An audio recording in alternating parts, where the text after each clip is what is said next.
السلام علیکم۔ سیاسی بات کرنے سے پہلے بات کروں گا ایک مشہور یوٹیوبر کی جس کا نام ہے آزاد چائے والا۔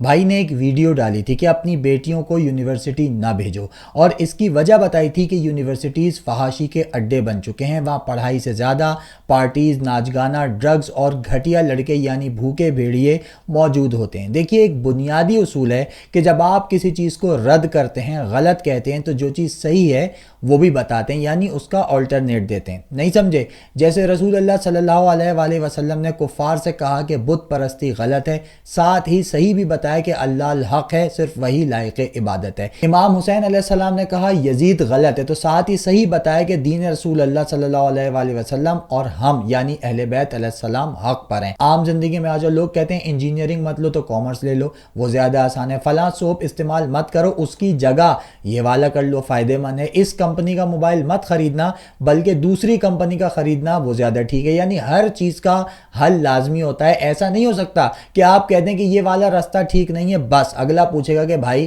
یہ صحیح نہیں ہے تو صحیح کون سا ہے، اور جب آپ کو پتہ ہی نہیں ہوگا کہ صحیح راستہ کون سا ہے تو پھر وہ شخص کہے گا کہ یہ تو خود بھٹکا ہوا ہے، کنفیوزڈ ہے، مجھے کیا صحیح بتائے گا۔ اب آزاد بھائی نے کہہ دیا کہ جی پاکستان کی تمام یونیورسٹیز میں، ان کے ہی الفاظ بتا رہا ہوں، کہ پاکستان کی تمام یونیورسٹیز میں بچیوں کو تعلیم نہ دلوائیں تو پھر کیا کریں۔ اس کا حل بھائی نے یہ دیا ہے کہ شارٹ کورسز کروا لیں، ڈیجیٹل مارکیٹنگ کروا دیں، گھر کے کسی قریبی انسٹیٹیوٹ میں پڑھائیں، ایسے ڈاکٹر سے زیادہ پیسہ کمایا جا سکتا ہے۔ میرے آزاد بھائی، سب کچھ صرف پیسہ نہیں ہوتا بلکہ پیشن نام کی بھی کوئی چیز ہوتی ہے، شوق اور مقصد بھی کچھ ہوتا ہے۔ اب اگر کسی لڑکی کو شوق ہے ڈاکٹر بننے کا تو آزاد چائے والے کی ویب سائٹ یا یوٹیوب چینل پر جائے اور وہ MBBS کی ڈگری لے لے۔ کسی کو شوق ہے پائلٹ بننے کا تو آزاد چائے والا اس لڑکی کو جہاز چلانا سکھائے گا یوٹیوب کے ذریعے۔ کوئی لڑکی میکینیکل انجینئر بننا چاہتی ہے تو اس کا بھی کیا شارٹ کورس ہوگا چائے والے کے پاس۔ تم کہہ رہے ہو کہ پاکستان کی تمام یونیورسٹیز بیکار ہیں، لیکن تمہارا حل تو اس سے کئی زیادہ بیکار ہے بھائی۔ چائے والے کے پاس چند کورسز ہیں، وہ چاہتا ہے کہ وہی پوری نوجوان نسل سیکھ لے۔ تو کورونا سے تمہارے چچا لڑیں گے؟ ڈاکٹر لڑیں گے نا بھائی، اور ڈاکٹر یونیورسٹیز میں جا کر تعلیم حاصل کر کے بنتے ہیں، نہ کہ چائے والے کے ڈھابے پر بیٹھ کر۔ کسی ایکسیڈنٹ میں اگر تم ہڈی توڑوا کر بیٹھ جاؤ گے تو اس کو جگہ پر لانے کے لیے اپنے انسٹیٹیوٹ جاؤ گے یا ہڈی کی ڈاکٹر کے پاس جاؤ گے؟ اس کی تعلیم بھی یونیورسٹی میں دی جاتی ہے۔ کوئی تم کو سرعام کوٹنے کی دھمکی دے گا تو اس کے خلاف شکایت کہاں درج کراؤ گے؟ تھانے میں۔ اور پولیس کے اعلیٰ عہدوں پر فائز ہونے کے لیے بھی یونیورسٹی میں جا کر پڑھنا پڑتا ہے۔ یونیورسٹیز میں بکواس کرتے کرتے اچانک تمہارے دانت میں درد ہو جائے تو ڈینٹسٹ کا کورس ہے تمہارے پاس، تمہاری جو ڈیجیٹل مارکیٹنگ کا انسٹیٹیوٹ ہے اس میں۔ یہ جو اپنی ویب سائٹ اور یوٹیوب سے پیسہ کماتے ہو کہاں رکھتے ہو؟ بینک میں رکھتے ہو نا یار۔ اگر سارے ڈیجیٹل مارکیٹر بن گئے تو پیسہ کما کر اپنے گھر میں دفن کریں گے؟ اس کے لیے بینک ہوتا ہے، اور بینک میں جانے کے لیے MBA نام کی ڈگری لینی پڑتی ہے جو یونیورسٹی سے ہوتا ہے۔ ملک چلانے کے لیے قابل ترین لوگ چاہیے جن کے پاس بڑی ڈگریاں ہوں۔ وہاں آزاد چائے والے کے انسٹیٹیوٹ کے سرٹیفکیٹس نہیں چلتے۔ کیا بواسیر مطالبہ ہے، کیا بواسیر، آخری بواسیری حل ہے بھائی کے پاس۔ میں مانتا ہوں کہ بہت ساری یونیورسٹیز ایسی ہیں جہاں پارٹیز، ڈانس وغیرہ ہوتا ہے۔ میں خود کراچی یونیورسٹی کا پڑھا ہوا ہوں، وہاں بھی شاید کچھ نہ کچھ غلط ہوتا ہو۔ اچھے لوگ تھے تو برے لوگ بھی تھے، برے لوگ تھے تو اچھے لوگ بھی تھے۔ کئی سیاسی جماعتوں کی وہاں اسٹوڈنٹ آرگنائزیشنز بھی ہیں، کئی غلط راستہ دکھانے والے بھی تھے، لیکن بہترین اور شفیق ٹیچرز بھی تھے، مخلص اور ساتھ دینے والے دوست بھی تھے، اچھے گھرانے کے لوگ بھی تھے۔ میرا الحمدللہ پورا گھرانہ پڑھا لکھا ہے اور سب نے مختلف یونیورسٹیز سے ڈگری لی ہے، لیکن کسی نے کوئی ایسی شکایت نہیں کی اور نہ ہی کوئی پارٹیز میں جاتا ہوا پکڑا گیا۔ تو میرے چائے والے بھائی، ہر سکے کے دو رخ ہوتے ہیں۔ تم تو اس ملا کی طرح بات کر رہے ہو جو پہلے لاؤڈ اسپیکر کو کافر کی ایجاد کہتا تھا کیونکہ اس میں کچھ لوگ یا کہہ لو اکثریت گانے بجاتے تھے، لیکن اسی لاؤڈ اسپیکر سے آج آذان کی آواز بھی دور دور تک سنی جا رہی ہے۔ اسی طرح یہ ملا انٹرنیٹ اور موبائل کو یہودیوں کا جال، دجال کا فساد، فحاشی پھیلانے کی وجہ اور اسلام کے خلاف سازش قرار دیتا تھا، لیکن بعد میں اسی انٹرنیٹ اور موبائل سے یہی ملا کروڑوں روپے کما رہا ہے، لینڈ کروزر میں گھوم رہا ہے اور دین پر اس کے لیکچرز بھی لاکھوں افراد سنتے ہیں۔ اسی طرح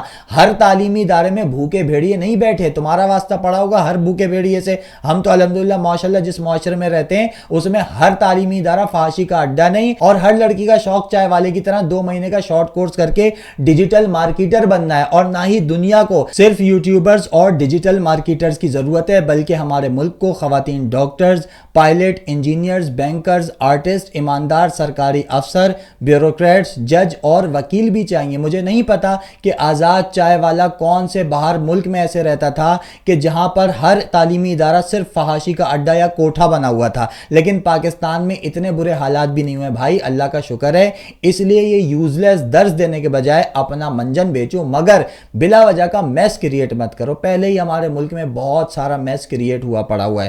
اب میس کی بات آ گئی تو ایک تاریخی میس آپ کو دکھاتے ہیں. یہ ڈاکیومنٹ امریکہ نے 42 سال بعد صدر کارٹر کا 1979 کا اہم خفیہ فیصلہ پبلک کر دیا ہے, جس کے مطابق پاکستان کے ذریعے CIA کی مدد سے چلائے جانے والے افغان جہاد کی بنیاد رکھی گئی. امریکہ اور سعودی عرب نے $2 ارب دیے. اب مجھے بتاؤ کہ یہ سازش تھی, مداخلت تھی, یا اس وقت پاکستان پر مسلط لوگوں نے خود ڈالر کے بدلے یہ خدمات پیش کی؟ کتنی بدقسمتی کی بات ہے کہ پاکستان کو ہم پر حکومت کرنے والوں نے ایک ٹول بنا دیا, ٹیشو پیپر بنا دیا, ٹوائلٹ پیپر بنا دیا ہے, جس سے جو عالمی طاقت چاہے ہاتھ پونچھ لے یا کچھ اور پونچھ لے اور بدلے میں کچھ ڈالر دے دے. اس افغان جہاد کی وجہ سے ہزاروں پاکستانی شہید ہو گئے. کتنی ہی دہشت گرد تنظیمیں ہمارے ملک میں وجود میں آ گئیں. پاکستان خود دہشت گردی کی لپیٹ میں آ گیا. وہ لوگ جو پہلے افغان جہاد میں مجاہد بنے, بعد میں انہوں نے اپنی بندوقوں کا رخ پاکستان کی طرف کر لیا. امریکہ اپنا کام ہوتے ہی ہمیں اکیلا چھوڑ کر چلا گیا, اور 42 سال بعد یہ خفیہ فیصلہ منظر عام پر آئے کہ کیسے پاکستان کو امریکہ نے استعمال کیا.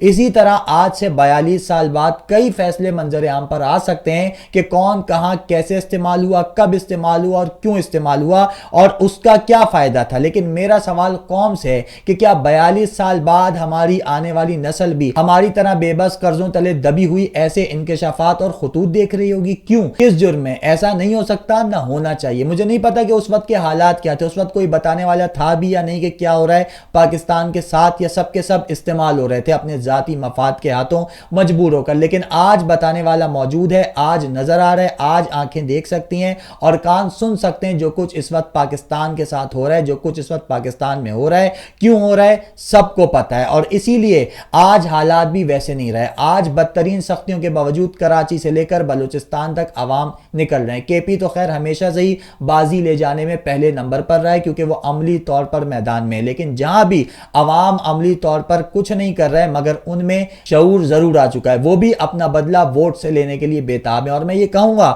کہ ووٹ ضرور دینا, یہ آپ کی سب سے بڑی اور بنیادی ذمہ داری ہے. جو کچھ پاکستان کے ساتھ ہوا یا ہو رہا ہے, اس کو نہ کوئی پتھر, نہ لاٹھی, نہ جلاؤ گھیراؤ, نہ نفرت انگیزی, نہ اشتعال پسندی, بلکہ صرف ووٹ کی طاقت سے روکا جا سکتا ہے, بدلا جا سکتا ہے. عمران ریاض خان نے کیا بہترین بات کہی تھی کہ جب امام حسین علیہ السلام کربلا میں تھے تو ان کے ساتھ جتنے اصحاب تھے وہ جانتے تھے کہ تعداد میں 72 ہیں اور سامنے یزیدی ہزاروں میں, جانتے تھے کہ جنگ کا مطلب صرف موت ہے, لیکن پھر بھی امام حسین علیہ السلام کے ساتھ کھڑے رہے. کیونکہ ضروری نہیں کہ ہر جنگ آپ جیت جاؤ, اور نہ ہی ہر جنگ جیتنے کے لیے لڑی جاتی ہے, بلکہ کچھ جنگیں یہ بتانے کے لیے بھی لڑی جاتی ہیں کہ کون حق پر تھا اور کون باطل تھا. تو جنگ میں جانا اس یقین کے ساتھ چاہیے کہ آپ حق پر ہو, آپ کا ضمیر آپ کو ملامت نہ کر رہا ہو. یہی کربلا کا درس ہے, یہی امام حسین علیہ السلام کا درس ہے, یہی اصل میں جیت ہے. اور آج دیکھ لو کہاں ہے وہ یزیدی فوج, حکومت, لاؤ لشکر, سب ختم, لیکن حسین علیہ السلام اور ان کے اصحاب کا نام زندہ ہے, تا قیامت زندہ رہے گا. اسی لیے اگر کوئی یہ سوچ رہا ہے کہ فلاں کی بات ہو گئی ہے, فلاں لاڈلا ہے, یا الیکشن تو صرف رسمی طور پر ہونا ہے, اس سے باہر آؤ. عملی طور پر 8 فروری کو باہر نکلو, ووٹ دے کر یہ بتاؤ کہ پاکستان کی بقا کی جنگ میں آپ کہاں کھڑے ہو. الیکشن کسی قیمت پر نہیں ہونے تھے, اور یہ میں نہیں بلکہ الیکشن شیڈول جاری ہونے سے پہلے کئی بڑے بڑے صحافی اور خود نگران حکومتوں میں بیٹھے افسران, اعلیٰ عہدوں پر بیٹھے افسران یہ دعویٰ کر رہے تھے. لیکن خدا کی قدرت ہے کہ بہت سی مجبوریوں کی وجہ سے الیکشن کا اعلان کرنا پڑا. یہی موقع ہے اور اس موقع کو ضائع نہ ہونے دو. آخر میں عمران خان اور تحریک انصاف تو اس نے ایک بار پھر ثابت کیا ہے کہ ضرورت ایجاد کی ماں ہے. پاکستان کی تاریخ میں پہلی بار آن لائن ورچوئل جلسہ جو پاکستان تحریک انصاف کرنے جا رہی ہے آج رات 9 بجے. یہ بہت ہی منفرد آئیڈیا ہے جو کہ ثابت کرتا ہے کہ عمران خان سیاست میں اپنے تمام سیاسی مخالفین سے ایک قدم آج بھی جیل میں بیٹھ کر بھی آگے ہے۔ اب دیکھنا یہ ہے کہ اس میں کتنے لوگ شرکت کرتے ہیں، کتنے ویوز آتے ہیں، جبکہ تحریک انصاف کے اس ورچوئل جلسے میں مرکزی قیادت نہیں ہوگی کیونکہ وہ تو سب کی سب جیل میں۔ ہو سکتا ہے کہ کہیں نیٹ بند ہونے کی شکایات بھی آئیں کیونکہ آخر کار یہ بقا کی جنگ ہے، لیکن تحریک انصاف کا یہ اقدام اس بات کا ثبوت ہے کہ حالات بھی بدل چکے ہیں اور جذبات بھی بدل چکے ہیں۔ آپ اس دور میں انفارمیشن کو، سچ کو، حقائق کو نہیں چھپا سکتے۔ میرے اس جملے میں عقل والوں کے لیے بڑی بڑی نشانیاں موجود ہیں۔ اب تک کے لیے اتنا ہی۔ اگر آپ لوگوں نے میرا فیس بک پیج لائک نہیں کیا تو لنک ڈسکرپشن میں موجود ہے، اس کو ضرور لائک کیجئے، اور فیس بک پر میری ویڈیوز، شارٹ کلپس کو شیئر بھی کر دیا کیجئے کیونکہ اس کی بہت ضرورت ہے مجھے۔ اللہ حافظ۔